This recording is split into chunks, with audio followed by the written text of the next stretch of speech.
I'm a pretty visual person. And the thought of my mom walking in one day and finding my body hurt me so bad that I couldn't do it. I didn't really think anybody else in my life cared about me, but I knew my mom did because my mom would always tell me, like, you're my world. And so I thought, like, how can I do that? How can I commit suicide and leave her to not only find my body, but have her world shattered? Win all in, play my cards right.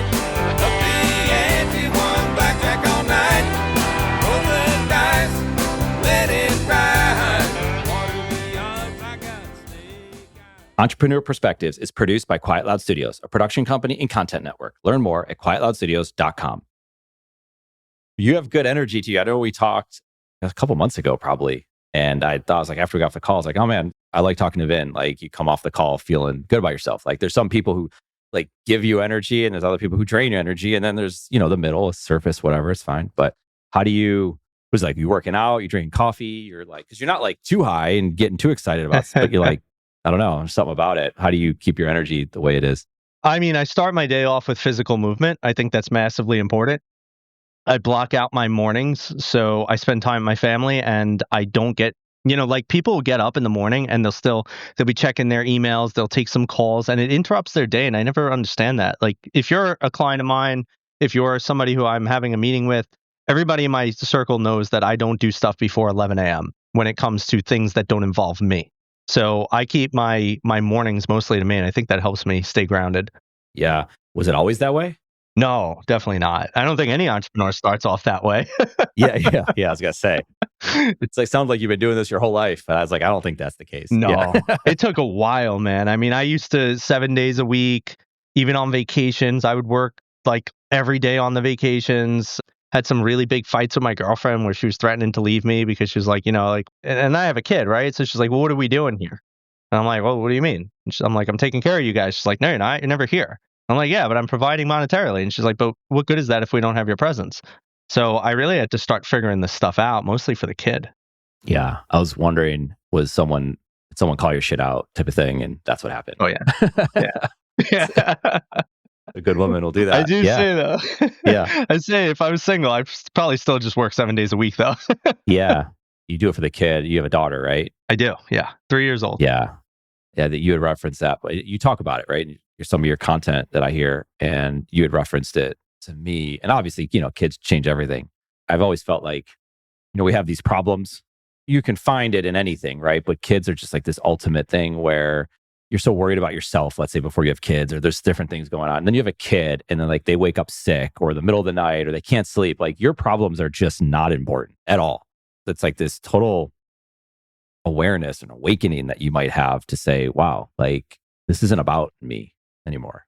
You still have to take care of yourself. And then all of a sudden you're like, okay, well now to your point about taking care of yourself is what allows you to be there for your kids when they need it. And yeah, you do need to make money. Let's be honest. Like they go to school, they got to eat, right? There's all sorts of stuff, but you see what I'm getting at.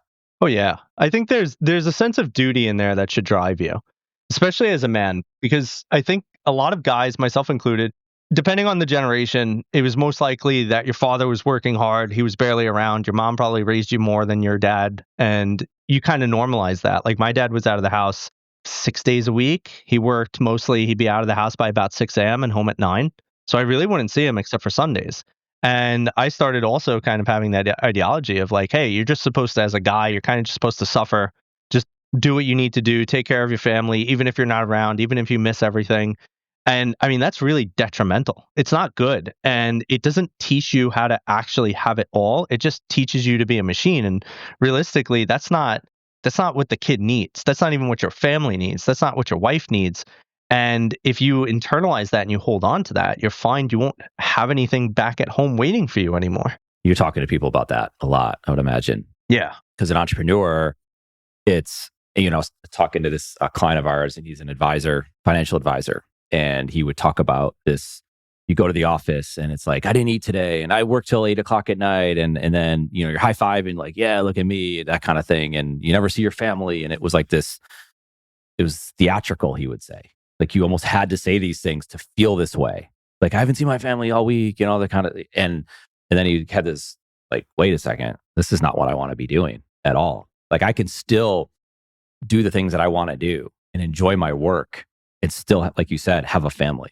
But in entrepreneurship or business or just anybody, you could be an executive at a company, you could be starting a company, you could be working in a call center, and you could just get so far down that path that it's really hard, I think, to break that. And I don't know if COVID broke it for a lot of people, right? It was like a forced reset. I don't know. I think people don't understand work-life integration. Most people are looking for work-life balance, and I don't think that exists.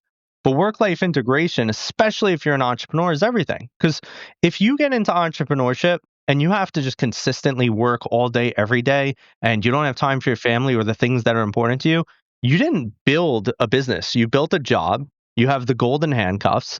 And so what if you take care of yourself? Realistically, you'd probably be better off going back to a 9 to 5 because at least you'll have days off and you'll be done by 5 p.m., right? And so if you're not creating a schedule, and it does take time to get there, right? I'm not saying I did this in my first year, but you have to also be willing to not be so scared.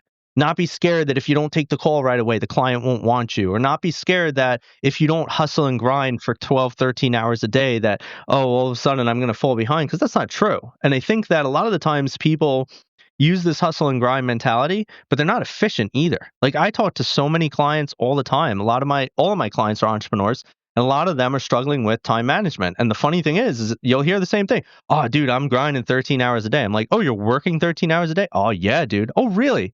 13 hours straight. Well, I might scroll TikTok here or there. I might call my friend a little bit. It's like, and then when you look at all of those dotted up, scrolling TikTok, talking to the friend, screwing off, they're wasting like 5 hours out of their day. You don't need to work 12 to 13 hours. You need to be wildly efficient. Yeah. Yeah. There's a lot to be said about like when you have that dedicated time, it's like, oh, for the next hour and a half, I'm just going to, that's when you grind, right? I'm going to work hard. And then, I think that's out there. Like you need to take a break, like go for a walk. Right. So then all of a sudden you're integrated with your day. Like, well, I'm getting exercise, I'm getting outside, I'm taking a break, and then I come back to it and you're more focused, because then it's like just gets scattered really quick. Yeah. And just building a life that supports it. Right. So like I get up at about between 4 to 5, and then I'll work probably until about 7:30, because I have the most creative work. I do a lot of good stuff early in the morning. I think most people do, because your mind is blank. Then I go straight to the gym from about 7:30 until about 9 o'clock. As soon as I get home, I hang out with my daughter and I'll have breakfast. We'll go for a walk. I just got back from the zoo right before this podcast. I took her to the zoo. We were there for about an hour, came here doing this with you. After this, I'll be on calls until probably about 5 o'clock. Then I'm going to do some family time. Then I have a men's group that I host at 7. Then after that, I'm going to have dinner with my family. Then after that, I'm going to have some personal time. And then there you go. Like that's just today. But that's how you build it, right? Like you have the mix of all of it, because that's what you could do. Yeah. Your gym, like how far does it take you to get to your gym? Yeah, it's a 4-minute drive. Yeah. This year, you'd work out from home. And then as I go to the gym, there's a gym near my office. So it's really convenient. I was like, well, I'm not going to my office. It's a little bit further out, right? Because where I used to live, and I'm like closer to the city. Like, what am I going to do? It's like, well, join a second gym, right? Just remove the obstacle. And I get it. There's money involved and all of that. But it's like, it's just changed everything, because then I don't have the excuse to not go to the gym. And then if I can't get to the gym, I can still do something from home or go outside. And, I was wondering, like, there is no gym. Well, you could pick a gym and go to the other gym that's on the way. And I always say, like, pick the gym on the right-hand side of the street. So it's an easy right in and it's an easy right out. Because it's a pain in the ass. Like in Charlotte, and you're in New York, right? So it's even more so. But like those excuses start to get built into you. It's like, and I get it. Like people say, well, that's the atomic habits type of thing. Yeah, absolutely. Because it works, right? It's why like billions of people read that stuff, because those things do matter. And I was wondering, like, if you go to the zoo, if you live in a place where you can get to the zoo, where it's not going to, like, it's an hour drive to the zoo. I can't take my kid to the zoo because that's like a whole thing. I would imagine the zoo's like pretty close. Yeah, it's literally 3 houses down. Yeah. Oh, that's crazy. Yeah, that's awesome. Yeah, that's very cool, man. This hustle and grind thing, I think as I watch, I have kids, they're getting older, they go through the college, they're applying to college type stuff. And how many activities do you do? How many AP classes have you taken? What's your GPA? What, like, wow us. Like and this year has been the most amount of kids in the history have applied to college this year. So the numbers are off the charts. Getting into colleges is crazy. And it's like, well, what does that mean if you get into college and you get into this college versus that college? Like they're building these habits of this hustle and grind.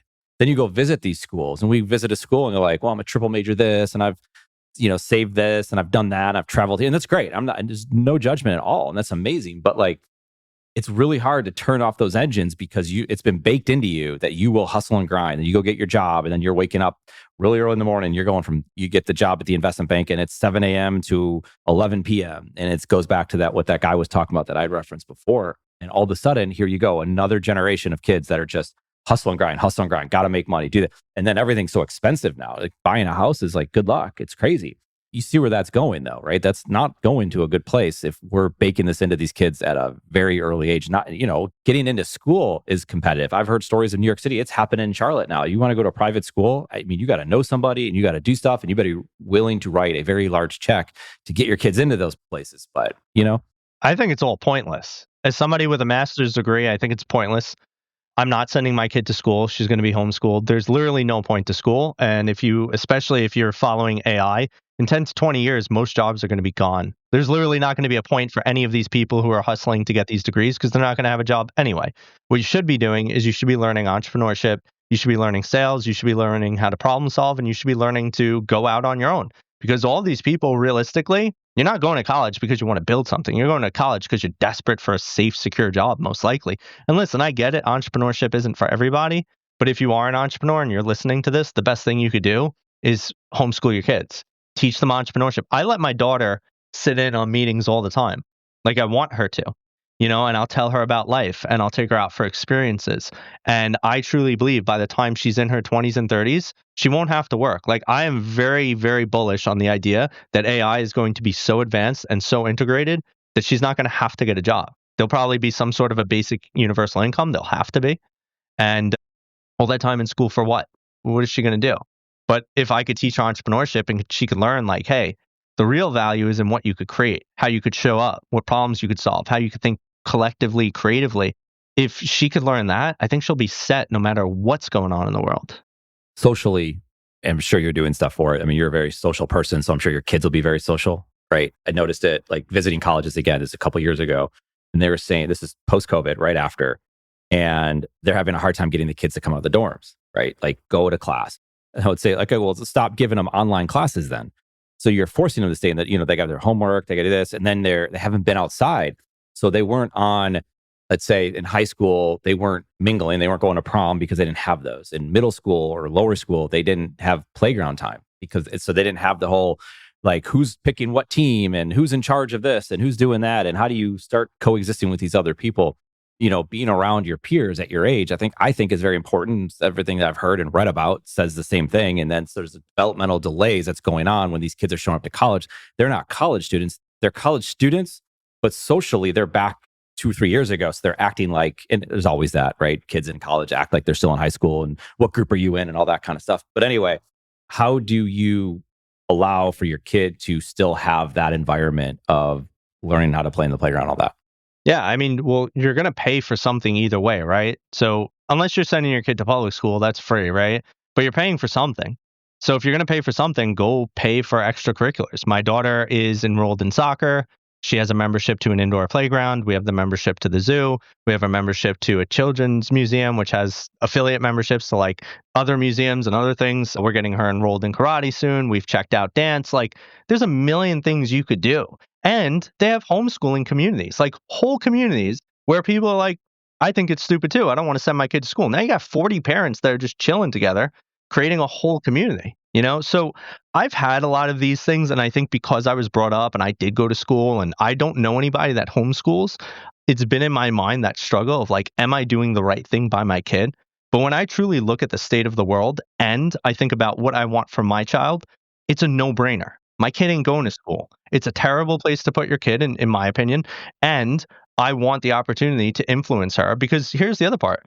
When you're not with your kid, somebody else is going to influence them, right? Somebody else is going to teach them values, is going to show them things. And it might not be something that you believe in or something you're aligned with. And I'm not saying that I'm scared of how my daughter's going to turn out or I'm scared that she's going to face the real world. I want to give her the foundations of what I believe is important in life. And I want to be the one to be able to influence her because your kid at school, they're spending over 40 hours a week with somebody else. And then guess what? On the weekends, they don't want to spend time with you. They're going to want to go see their friend. And then maybe what? At night, at the end of the night, you might be tired. How present are you? Are you spending like 4 to 5 hours with your kid every night? Or are you like, hey, how was dinner? How was school? Great, cool. Do your thing. I'll do mine. So parents are having less and less opportunity to influence their kids. And I refuse to be a part of that. Yeah. And obviously, parents are going to send their kids to school. So I know you said you don't agree with it. And there could be angles there. There could be certain schools that would be a fit, right? I think I could get you on board with that. Do you see it where that point about spending time with your kid, parents get emotional come towards the end of high school because all of a sudden, that time, suddenly it's coming. Whether you like it or not, they're going to turn 17, 18, whatever, and they're going to go off and do something, right? And maybe they live in the house longer.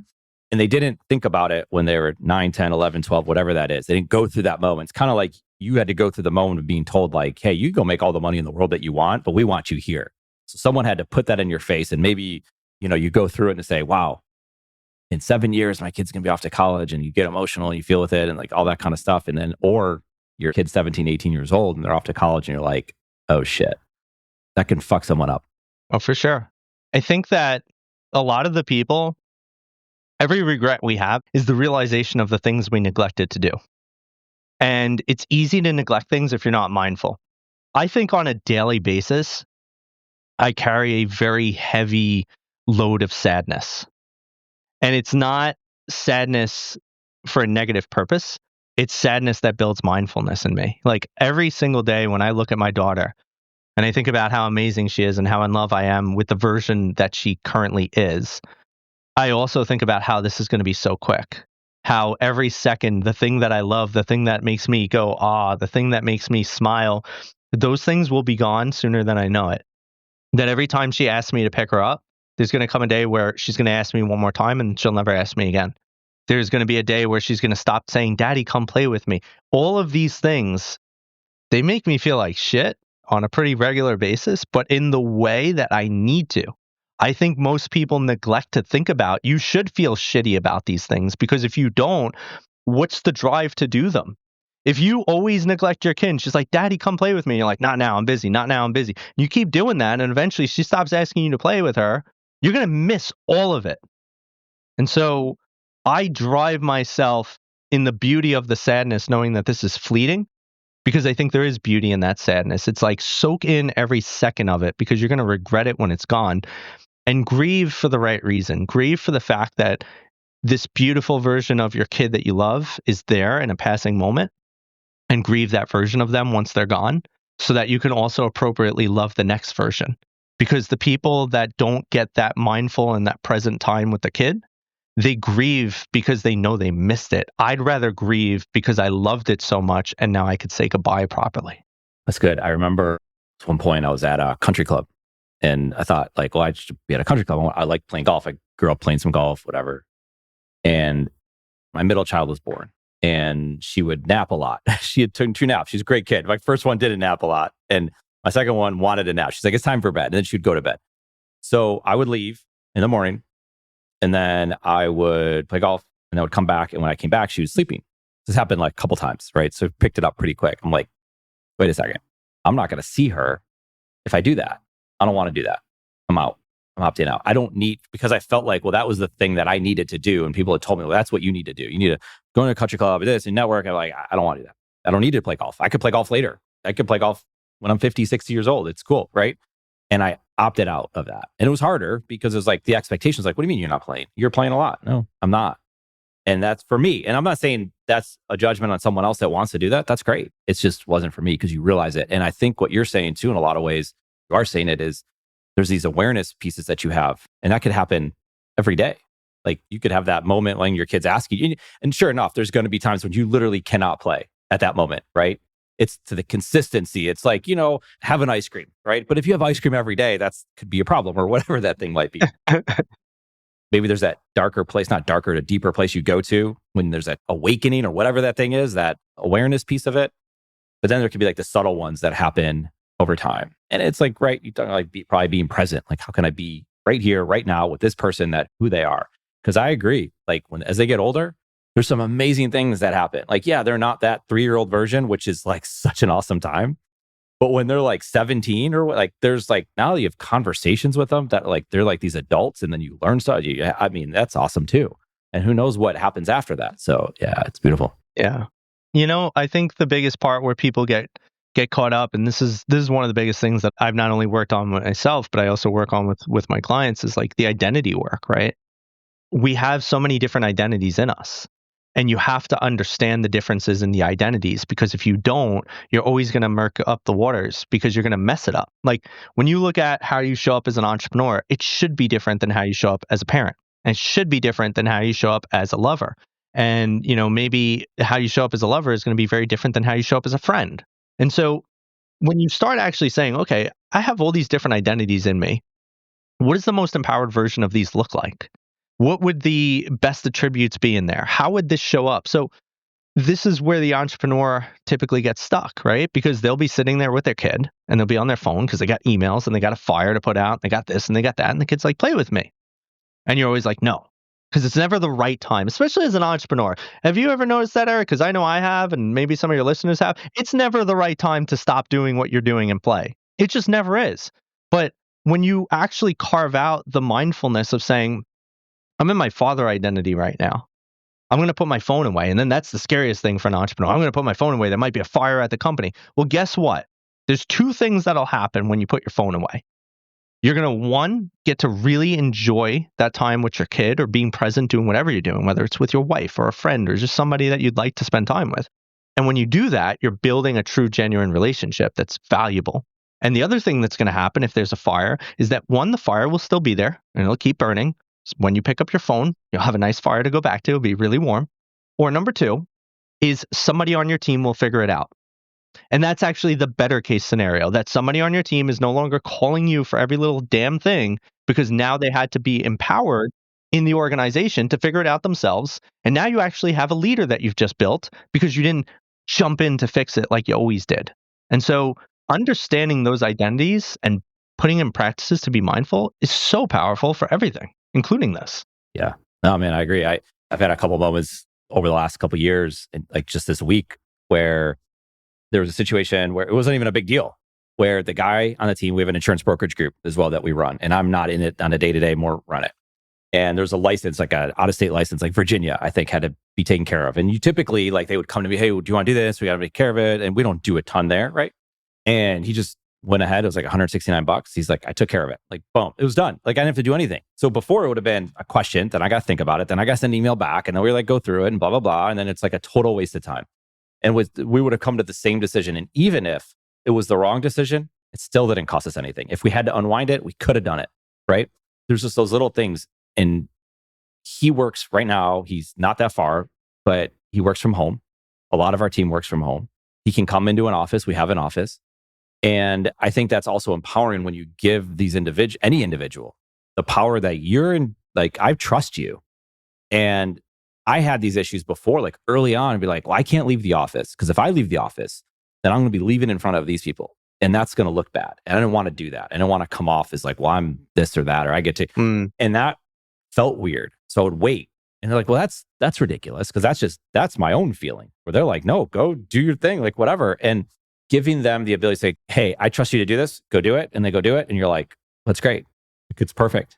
As opposed to micromanaging it, because it's like, to your point, like all of a sudden that's going to disrupt. You think it's just that thing, but it bleeds out into everything else. Like, we've all witnessed it. And he's like, well, no, I got to make sure this is perfect and this is right. And no, you don't. Doesn't matter. Like, even today, like I was running a couple minutes late, and the whole soundboard just goes out, and it's okay. And you're like, dude, it's cool. I'm good. Yeah. Like, people are usually cool. And if they're not, and I had clients early on that really like, Saturday, I got to talk to you on Saturday. And then you would do it. And you're like, shit, I didn't want to do that. But it worked out, like business, whatever. But it's like, I don't want to work with those people at all. And I don't want them to treat me like shit. And I don't want them to treat anybody on my team like shit. And so if that's how you're going to be, I don't want to work with you. It's not that important. We'll figure it out. And now I just freed up my time. And not only my time, it's just I freed out the stress, the anxiety, the whatever that comes with it. There's always like these attachments to like, you know what? I opt out. There has to be a level of radical acceptance in life. There's only two ways to look at situations. It could be actually very black and white. Can you do something about it or not? And I think so many people are so high strung because they keep trying to control things because they live in their own expectations, especially entrepreneurs. Listen, entrepreneurs, we're the worst. I identify with that because I don't just do this coaching thing. I do other things too. So I am a full blown entrepreneur. And we're the worst because we always have expectations of how things should be done or how we would do them or whatever the case may be. And we always put that on other people. One of the favorite quotes that I have that changed my life was by Marcus Aurelius. And he said, be strict with yourself and tolerant of others. And I think as entrepreneurs, we go the other way. We're not only strict with ourselves or sometimes tolerant of ourselves, right? Like we'll have this expectation, but if we don't do it, like, it's kind of all right. But then if somebody doesn't do something, we're super strict with them. Like, you should be doing it this way. How dare you not do this way? This is the way it should be done, right? we like ruin these other relationships all the time. But it's funny because if you can't get to that level of understanding like things happen and life is life, and that there's some things you literally can't do anything about and other things you can, then you're always going to be in this state of like trying to put out fires. My girlfriend came home yesterday and she just told me that she got into another car accident because she got into one previously. I hadn't fixed the car because I was like, oh, you know what? I was in a hit and run. I hate my car at this point, man. I was in a hit and run. Somebody smashed the whole side of my car. And I was like, oh, I'm going to claim it through insurance, right? And then my girl gets into a car accident. She backs into somebody. That's a full blown on us, right? And I was like, all right, I guess I'll just wait and then I'll report the hit and run. And then from there, we'll get it all fixed, right? Comes home yesterday and she's like, so I like kind of drove into a ditch and the whole front is now cracked of the car. She's like, what do you think? And I'm like, I don't even know what to do. She's like, could you just report that with the other accident? I went out and looked at it. Like, it's freaking, the front is like sideways. I'm like, there's no way I could report this with the other accident. Like, are you kidding me? What did you do? And so she told me the whole situation. And at first I was like, how do you keep doing this? And then on the other side, I was like, man, I don't really give a shit. I'm just going to get it fixed. Who cares? It's just a stupid car. But there's so many people that can't get to that point, and that's really the problem. Yeah. No, it's so true. Yeah, because you just bend yourself, and for what? Like, what does that do? And then to your point, it's not just the car. Now it's everything else, right? Always like, I heard like water finds a way. So like you're doing the dishes, you don't want to do the dishes, and it's been like how many years in a row you've done the dishes, and you're kind of pissed about it, and so you start slamming the dishes or yelling, why am I doing? It's not the dishes, right? The dishes have nothing to do with it. That's like deeper stuff that's going on there, and that's just finding its way out. And people snap. You're like, whoa, I just asked you, like, what happened? Why were you late today? It's like, anyway, because then it bleeds into your family and you bring it home with you, and now you got a problem. Right. We have these frames of the world, and that's the biggest problem and the biggest blessing. Because your frame of the world tells me everything I need to know about you, but usually the frame of the world is built in your childhood. And in your childhood, most of the things that you build, if you didn't grow up in a very safe environment, is for survival. So you're still, as an adult, perpetuating a survival state. You've been probably living in that your whole life, and that's how you're showing up. And that's going to ruin everything with your wife, your kids, your business. Doesn't matter. So yeah, it's really important to understand those different nuances in your perspectives.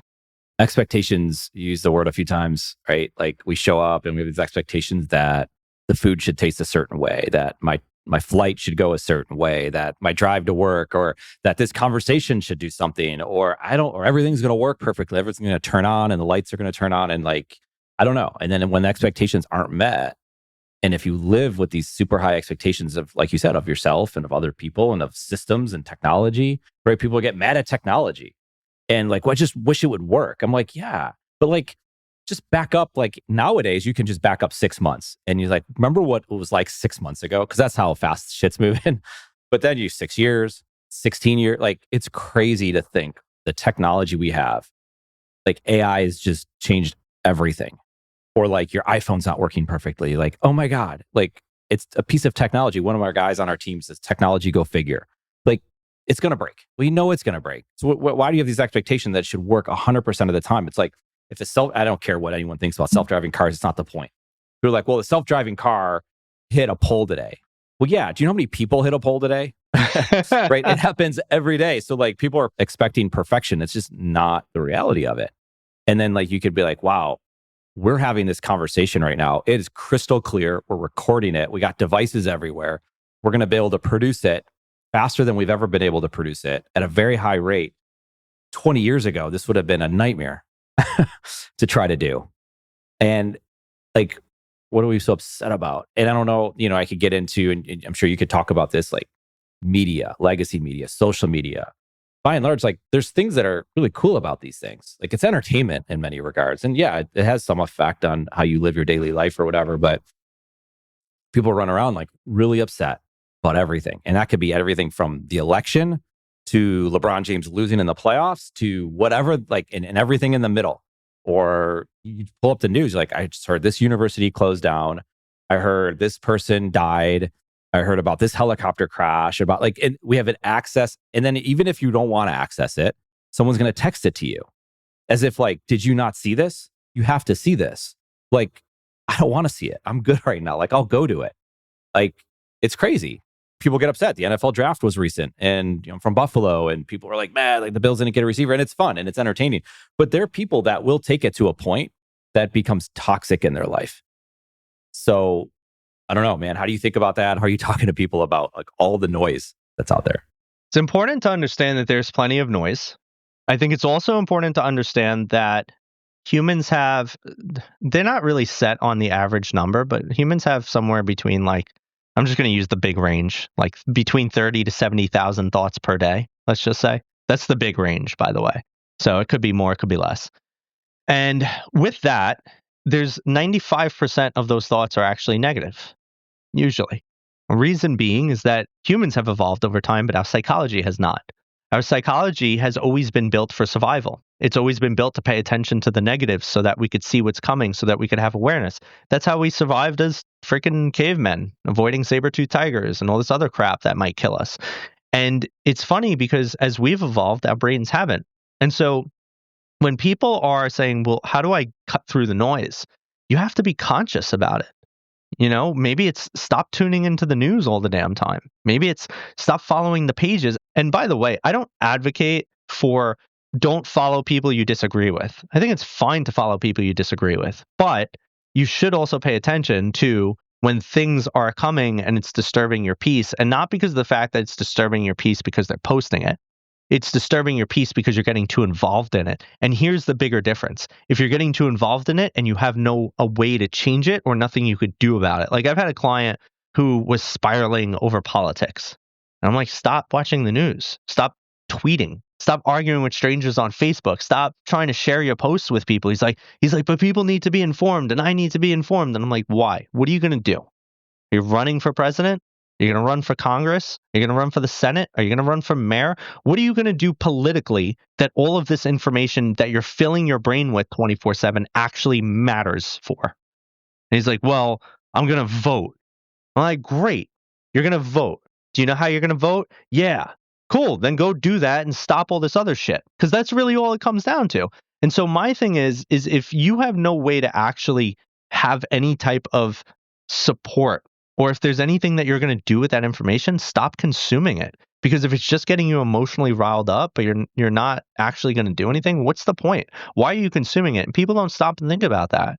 Like, what is the level of information you have doing? If you're not trying to get up in front of crowds, it's just your life. And then what? You're going to yell at your parents. You're going to yell at your friends. You're going to fight with your girlfriend. You're going to kick your dog. Like, there's no way this is actually going to support you in your life. So the first question is you have to start asking yourself, is this helping me right now? And what am I gaining from this? How is this improving my life or making it better by me doing this? And if those answers don't have good answers, stop. It's actually that simple. And so people don't want to stop though, because they become addicted. And this is, I think, a big piece of it. They become addicted because they're probably lacking significance somewhere in their life. Like the people that are heavily involved in politics but aren't doing anything in politics, those people probably don't have a ton of money. They're probably struggling somewhere else in their life. And this is the only thing they could really cling on to that gives them a sense of significance. Well, I'm well informed here. Cool. Why don't you go get well informed and start a business and make more money because you're complaining about your rent that you can't pay and you think it's because of the Democrats or the Republicans doing whatever they're doing with the policies? Like, because that's not the problem. It's your lack of ability to create your own income or gain more money at your current job. That's actually the problem, right? And so we use these things to distract from the things we don't want to face in our own lives. And that's another big piece. So these are just a few of the tidbits I've observed in my 16 years. Yeah. Well, I mean, I was thinking as you're talking about that addiction, and you touched on one side of it where, yeah, people who like, they have nothing else to do, nothing else is going on. So they just add to the fire. But it is I think it's more than just people who maybe don't have a lot I think it's everybody. And you'll find echo chambers and whatever. Again, this is sports, politics, and anything. Everyone has an opinion about everything, right? Work from home, return to office, college education, youth sports. I have opinions, right? I get caught up in this because I'm very like this high openness trait, right? Like, I want to just like explore and like, oh, what does that mean? And like, that's why I have a podcast. I'm like, I'm just trying to learn stuff. And sometimes it's like, man, you need to pull back a little bit. But I do think there's an addiction component. And so when you say, just stop it, it is that simple. And I totally agree with you. Like, if you want to get in better shape, go to the gym, eat less, like go outside and take a walk, like talk to a former athlete, played at Ohio State. And he's like, he's worked out at all these different levels. He's like, he talks to people. He's like, just do 5 push-ups. Congratulations. You just worked out. Go for a 2-minute walk. You just like start small, do something. But to get them to do that and just consistent with it isn't that easy, right? If someone's addicted to alcohol or sports betting or some sort of drug, whatever that thing is, it's not that simple for them to do it. So I don't know, like, I say that, and you know more about this than I ever do, but I'm watching this stuff play out, right? Like, they talk sports betting. It's a perfect example because they're relating it to the opioid crisis to say, well, it's very easy. I'm 18 years old. It's $5. It's no big deal. I've access, but then it's like, well, you have more access to it. And next thing you know, it's like people get addicted and they go to college and they're using their college loans to pay for their sports betting losses, right? All this kind of stuff, right? And you could pick any sex addiction, porn addiction, alcohol, social media, media news, like that's where it's at. And so I don't know how to stop it, because it's like, if you don't, like, going back to the beginning, that awareness piece is like, you know what? Yeah, shit, I need to slow this down, but I just can't do it. Or I don't even know if they say, I don't know. You see what I'm getting at. So I think, and this is the funny thing, right?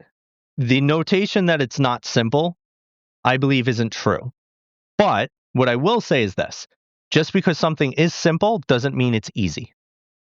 And I think that's kind of what you're getting to. It's not easy. And you're right, it's not, but it is simple.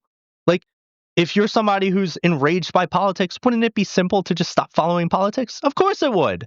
But it's not going to be easy for you. And then that's where the nuance comes in. Most of the time, what I've seen in people who are addicted to things, it comes down to a lack of connection. Addiction is actually a finding of connection in something. It is the narrowing down of something that gives you a source of dopamine and pleasure when seemingly so many other things don't. I could tell you, if we were to go and look at like 100 people that have very bad vices, and I'm not talking about the acceptable vices, the guy who's going to go drink on a Saturday and like he really wants to get shit-faced and he's going to do it every Saturday. I mean, it's an acceptable vice to some degree based on society's notion. We wouldn't say that guy has a problem. That's just a normal guy who has a 9 to 5. But when you look at the extreme vices, I guarantee if we go look at those people's lives, they are significantly lacking a feeling of connection. They're lacking a feeling of connection to themselves, maybe to others. And it might not even appear that way. You might say, well, this guy has tons of friends and he's got a wife. Why is he going out there and like getting prostitutes and doing drugs? Well, I'm going to tell you, just because he has all of those things doesn't mean he actually feels like he has the love and connection of the people around him. He might have his wife and feel completely alone in his marriage. He might have friends, but feel like none of them knows who he is because he won't share who he is. And so there's so many different nuances that we can get into, but I think that deepest core is usually they're fundamentally lacking a connection, most likely to themselves, which is why they can't build it with other spaces. And then that dopamine focus, that narrowing down of whatever brings you pleasure, because they become so fired and wired in their neurology to crave dopamine in that way, nothing else could really get through. And we could say like, hey, I get a lot of dopamine and pleasure from going hiking, but that guy won't because he's not wired that way yet. But you can rewire yourself. And then that's a lot of, again, that conscious work, that effort to start expanding and finding dopamine elsewhere, doing a dopamine detox, which is very hard. Again, very simple, but very hard. And so you're going to go through a lot of these hardships and these pains if you want to transform. But the reality is that all transformation is on the other side of pain, not in the avoidance of it. So when these people, like for instance, withdrawals, classic symptoms, right? It's very painful for people. Yet, if you don't go through the withdrawals, your body can't get off of the drug. It's the same thing with porn. It's the same thing with gaming addiction. It's the same thing with gambling.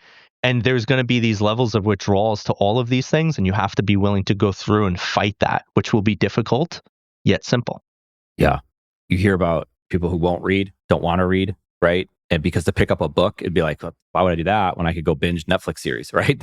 And that's hard. So how do you get to that point where you actually can sit down and read? Or like they say, like, can you be alone in a room by yourself with nothing for 30 minutes. Start with 2 minutes, right? Like, and that's hard. And I think, yeah, you say it well, that it's pretty obvious what you need to do. You probably even know what you need to do, but it's gonna be really hard to get there. It's like the whole, I heard the story, like Jordan Peterson talked about the belly of the beast and Pinocchio. Like here we thought Pinocchio was about like lying and all this kind of stuff. It's like a way deeper story. And he had to go to the belly of the beast. He had to go to this really dark place to save his father, or like the person who created him. And you start hearing those stories, you're like, wow, that's really deep stuff right there. But it's true, right? I guess you have to go to that dark place and be made aware of it. Just a couple of things, like Tony Robbins, I think you've done some work in his program and all that. Like, what has Tony Robbins meant to you, or like, what's that? Yeah, Tony was really interesting. The original story is I went to school, became a therapist, studied all about like behaviorism and all these different modalities that I really fell in love with. And the funny thing is that I felt like therapy just really wasn't helping people. And funny enough, I had a lot of my own personal struggles growing up. I lived in victimhood. I got bullied on the regular. I had a few things that were like questionable in my home life. And so all of these troubles, I was always in therapy myself, and none of it helped me either. And so I was always kind of trying to find my fit because I wanted to be a therapist. I wanted to help people and I loved it. But I was like, how come a lot of these people just aren't getting better? And I remember one day my girlfriend told me, I'm going to watch this guy, Tony Robbins. I think you should check him out. You might like him. I'm like, who is he? She's like, oh, he's a life coach. I'm like, I'm not going to listen to a life coach. Those people are full of shit. You know, they got some sort of a degree printed on a Chinese takeout menu from like, just probably cost them $20. I went to 6 years of college, took a licensing exam, worked with all these people, accredit myself. And I remember I had that level of arrogance that probably most therapists do have when they hear the word life coach. And I remember I couldn't escape though, because we had a 1-bedroom apartment. Man. So I just kind of sat on the couch while she was watching this Tony Robbins challenge. And I'm hearing him talk, and I'm like, oh, that's impressive. Oh, okay, hold on a second. Oh, interesting. And so I started noticing actually Tony is like a master psychotherapist. He just never went to college, but he knows everything about Maslow, Skinner, Ericksonian theory, Gestalt theory, Gottman. Like he really understands the foundations of psychology.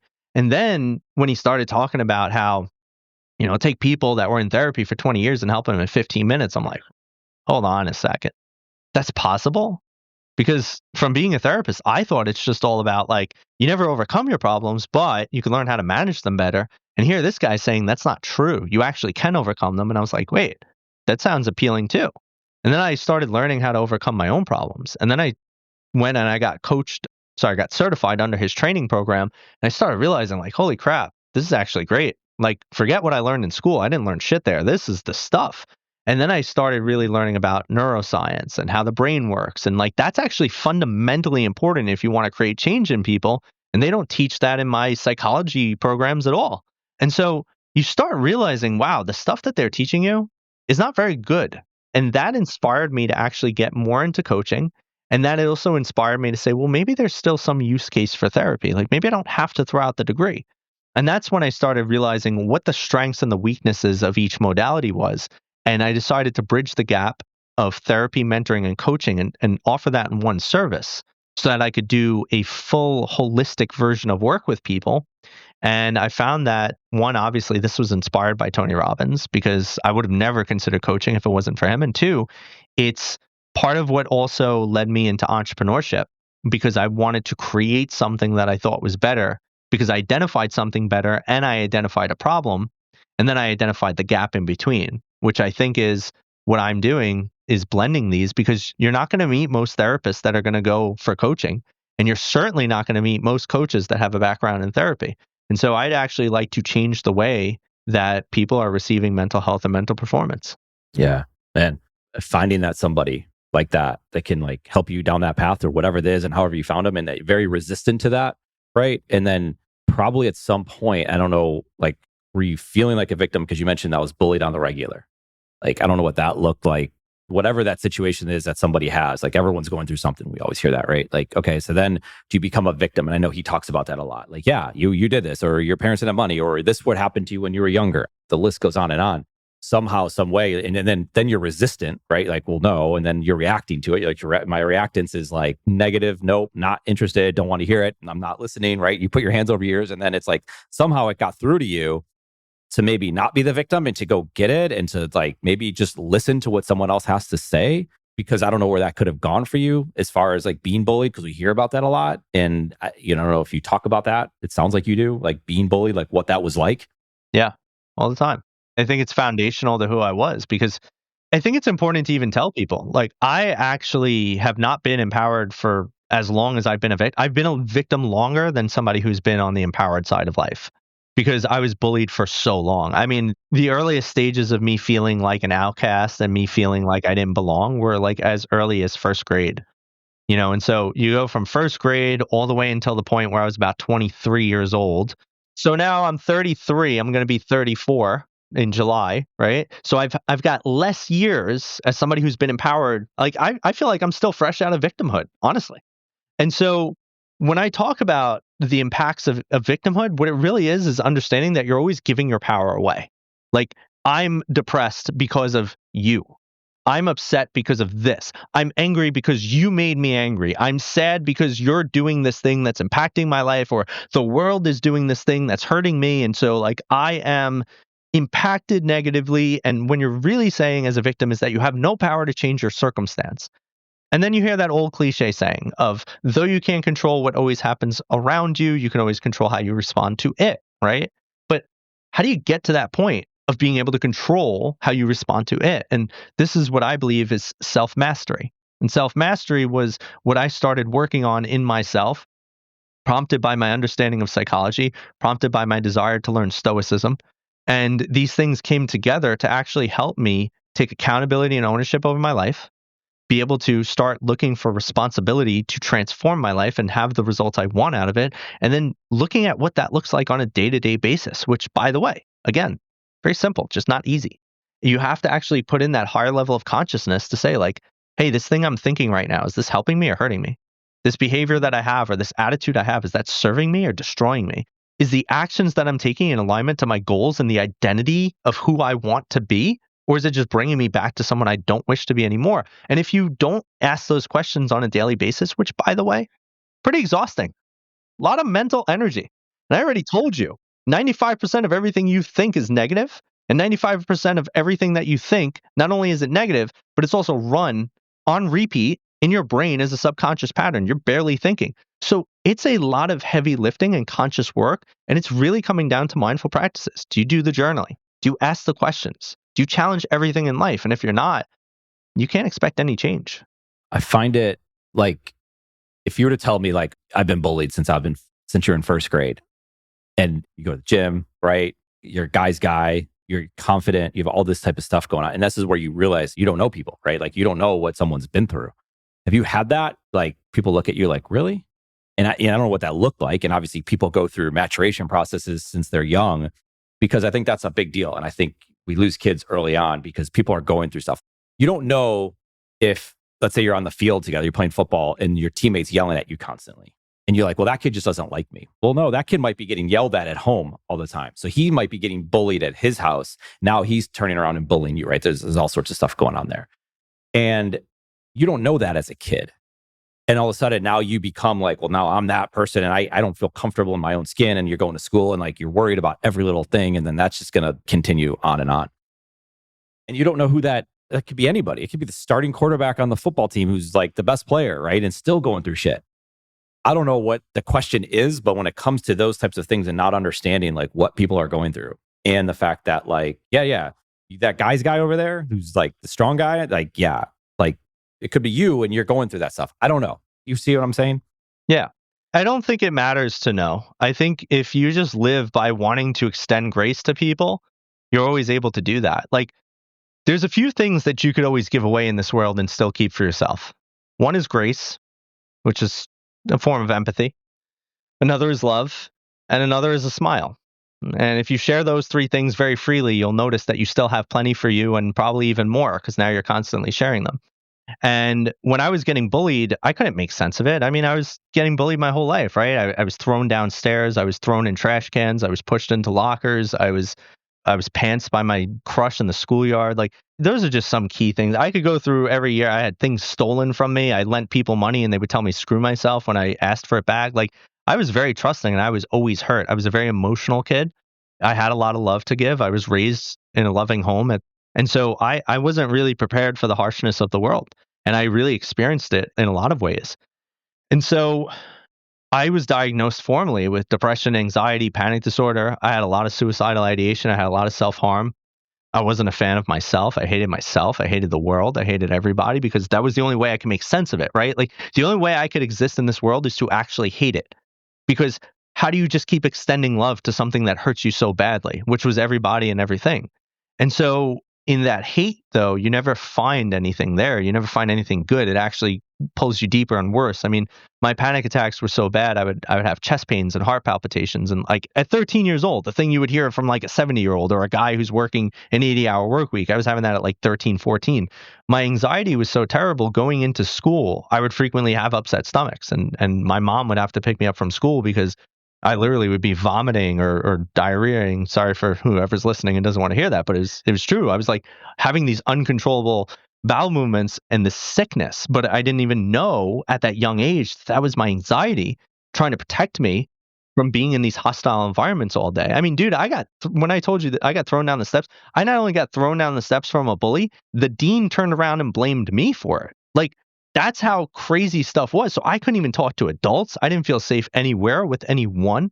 And, eventually you kind of start figuring out like people are doing that stuff to you. Like you're the unfortunate target, but you're not the target because you are who you are. Like I wasn't the target because I was Vin Infante and they hated Vin Infante. I was the target because I was the kid that was easy to pick on and they needed an outlet because their lives probably sucked, maybe more than mine. And so as I got older, I started extending that grace. I couldn't do that when I was younger. I didn't know. I didn't have anybody that taught me that. I didn't have anyone that told me that. And that's why I think we lose so many kids because nobody's able to tell them that. And listen, I was very thoughtful of how I could commit suicide quite frequently. I just never did it because of two reasons. One, I had this belief in God. And number two, I'm a pretty visual person. And the thought of my mom walking in one day and finding my body hurt me so bad that I couldn't do it. I didn't really think anybody else in my life cared about me, but I knew my mom did because my mom would always tell me, like, you're my world. And so I thought, like, how can I do that? How can I commit suicide and leave her to not only find my body, but have her world shattered? And I mean, those were probably the only reasons I didn't do it realistically. I didn't think here right now with you, dude, I always love having these conversations because I never even thought I'd be here. I didn't think I would be 33 helping inspire people and try to transform the world. I thought I'd be gone by the time I was like 18. I was very like there mentally. I don't think I would have done it. I don't know if I would have done it, but I mean, there's scars, there's cut marks. There's the moments where you just like, I hope somebody kills me or I just die, whatever, because you can't see a way out. Yeah. And you can't even to hear it. I guess I'll say this. You're here today, like you said, and you're helping. And I see it. I see the stories that you're sharing out there. And how cool is that you're out there now helping other people and impacting other lives. And you have your own kid to do those things with, to go to the zoo and to just like to have this conversation today, like you said. Yeah, man. It's because you don't know. You're a firefighter. I was, yeah. That's like, it's like there's just certain things that you go down this path, like, I don't even know, like your stories, it's something that a lot of people could hear. And I hope people hear it. And that's why, if nothing else, like I got kids and I always think, if my kids hear this in time, at their time, this is worth my time. Right. And, you be going through something or whatever and like hear this story or my dog, like whatever that might be, or someone else could hear it. How could this not somehow have an effect on you? Even if it's just to recognize and understand what someone else may or may not be going through. You have no idea. And you might not be able to ask that person, but you can assume. And then like to go through this and like you're helping people and then you're like doing the ultimate thing of being a firefighter. Like, how did that come to be? Well, firefighting was always just a childhood dream of mine. I always told people when I was younger, I said, hey, I'm going to be a therapist and a firefighter. But that's everybody's. That's all these kids want to be a firefighter, but most of them don't go through with it, right? Right. Well, I really believe I have been working on my own spiritual journey. And I think this is relevant to the story because in my current desire of understanding God's spirituality and the journey of like, why we're here, I guess, I've really been looking at parts of my life to gather evidence of like, how protected have I been? How guided have I been?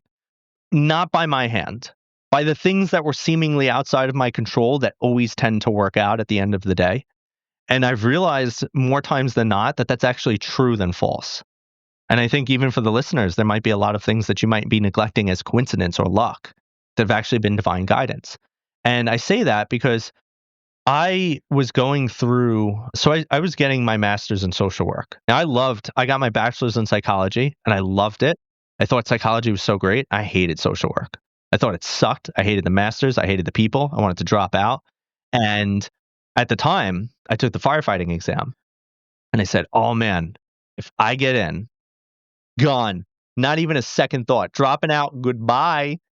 I didn't fail, but I got a number 93 on the test. And the test is so competitive that every 4 years they release the test and there's over 80,000 applicants.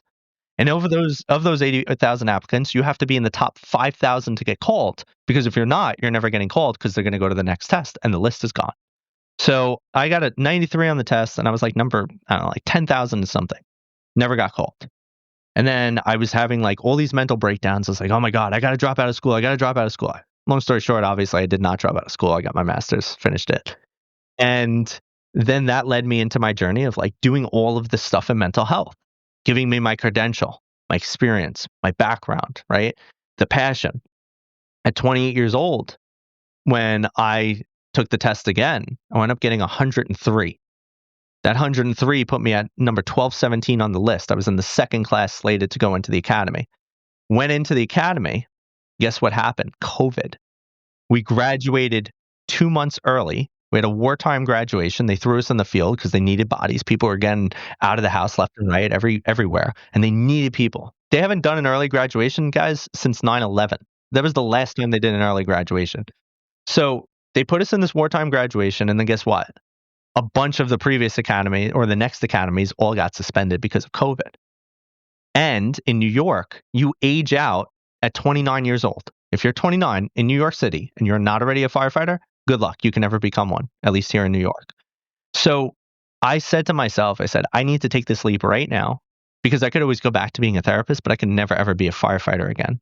But the funniest part of all of this is that if I had passed the first time, I wouldn't be doing what I did today, because I wouldn't have had the experience. I would have never got my master's. I would have never had, quote unquote, my claim to fame of being a therapist coach that creates this hybrid modality, because I never would have been trained to actually do it.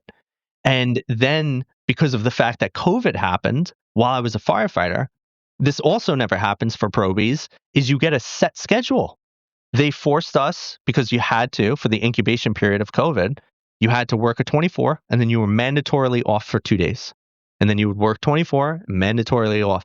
And so that went on for a little while. And because of that structure that, by the way, never existed in the fire department, I was able to start building my business while I was a firefighter very easily and effectively, because I wasn't forced in for overtime and all this other crap that a probie would typically have to do. And probies typically have to earn the 24-hour schedule too. You don't just get it.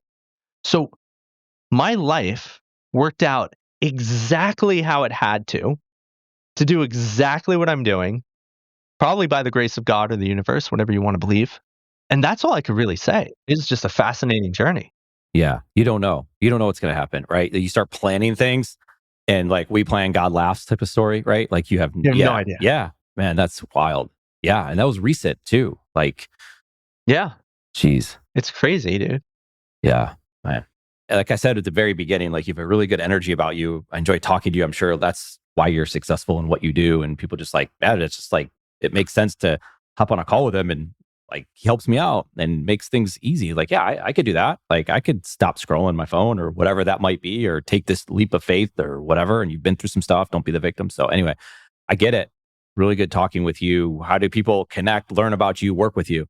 Yeah. So I've come to find most people won't take action. But if you are one of those people that do, I would invite you, you're welcome to dive a little bit deeper. You can book a free call.